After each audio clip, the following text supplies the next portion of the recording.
এখানে ৪ কেজি মাংস আছে আর তেল সহ। তো আজকে আমি বাসায় একটা ছোট্ট আয়োজন আছে, এজন্য ৪ কেজি মাংস রান্না করব।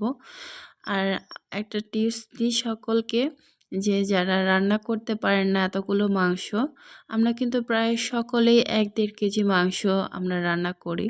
আমাদের কোনো একটা আয়োজন হলেই এত মাংস একসাথে রান্না করা হয়।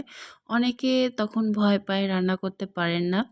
আপনি জাস্ট একটা কথা ভাববেন যে আপনি যদি ১ কেজি মাংস রান্না করে থাকেন, যে মশলাটা দেন ৪ কেজি কিংবা ৫ কেজির বেলায় সেই মশলাগুলো একটু ৫ গুণ বাড়িয়ে দেবেন, তাহলেই কিন্তু হয়ে যাবে।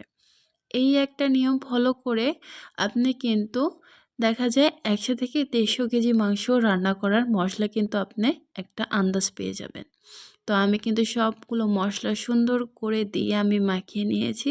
আমি যখন ১-১.৫ কেজি মাংস রান্না করি তখন কিন্তু এভাবে মাখাই না হাত দিয়ে, এমনি একটা চামচ দিয়ে মাখিয়ে রেখে দিই, কিংবা একদম মশলাটা কষিয়ে দিয়ে দিই।